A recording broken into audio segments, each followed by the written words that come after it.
Hi, and welcome to this video series where we do a technical breakdown on our game, Night Run, which is coming out October 23rd on the Epic Game Store for free. So go wishlist it or download it, depending on when you watch this. I'm here with Josh Vaughan, who's a lead developer here at Thousand Ant, and we're going to talk through some of the kind of technical decision making that we made in the process of making the game. And the goal of this is to provide a little bit of a different experience from what you see in a lot of tutorials, which are focused on kind of very micro, small prototype or game jam type demos and games. In this case, this is a full game that is released, which has, a number of moving parts. It's definitely not a big game, but it is a complete game, and we went through the whole process and are here to kind of break that down and talk about it a little bit. So maybe let's start with a kind of an overview of how we chose to structure the game and kind of what the decision-making process was. Yeah, when I start diving into a game, the main thing that I think about initially is like, what are the input structures that you need for this? What's the memory footprint of the thing that you're going to be doing? And honestly, obviously modern computers are really powerful and can do lots of stuff, but we have a really kind of, an incredibly large topology of, quality of systems that everybody has access to.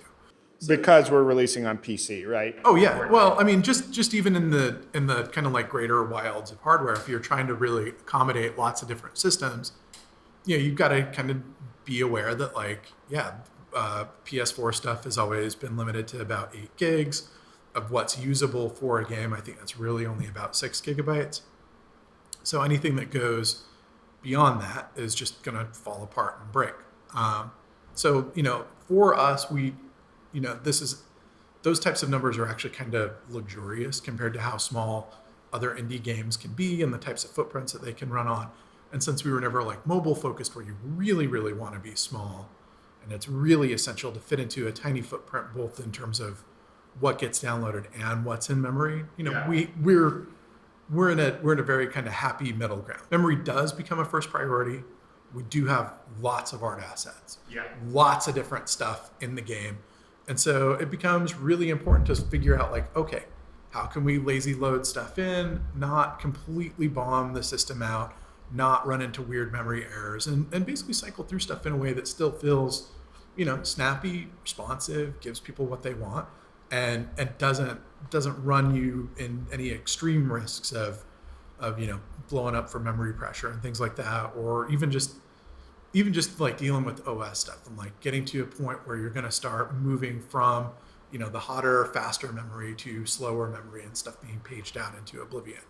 It's a really, really bad place to be from a performance standpoint. So you really want to keep it kind of like as close to the metal as possible. Yeah, and I think that's a worthwhile point, because one of the things that we did, because this is a game that had this NFT component to it, where we generated these 2048 different images which correspond to seeds in the game.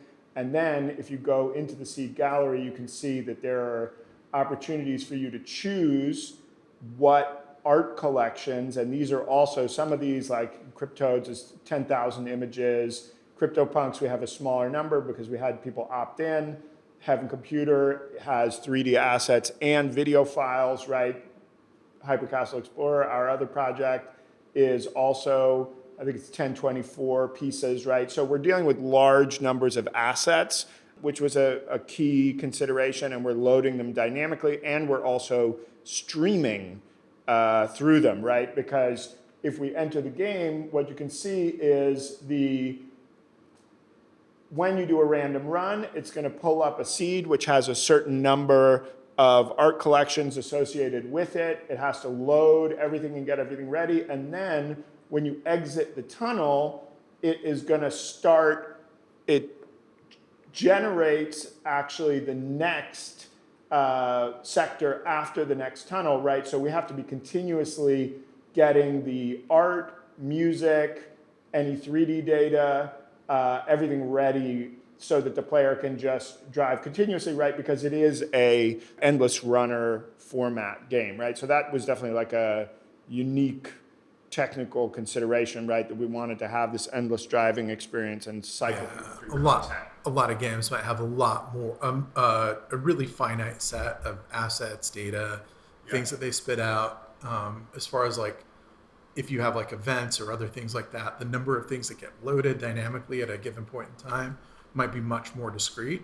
This is kind of arbitrary. We can load any 4 collections, any arbitrary set of road data. There's about 100 different types of terrain pieces that we use to assemble different procedural roadways.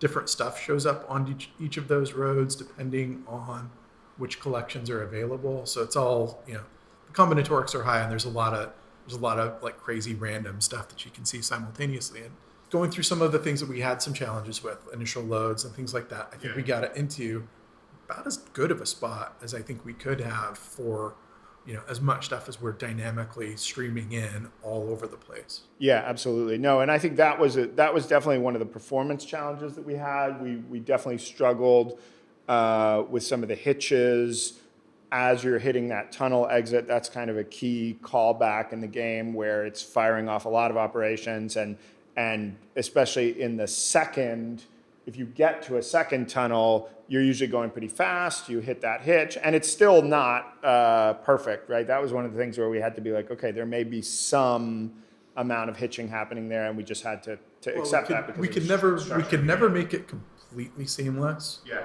But on higher end hardware, anything that has like an SSD is going to be able to page in most of this stuff quickly enough that you're not noticing. And I'll have to kind of, as we continue the different parts of this, I'll break down and talk about each of the little decision points we had to make along the way, because there's a number of considerations in terms of timing out events, spacing things out, making the road your friend instead of your enemy in some respects with this.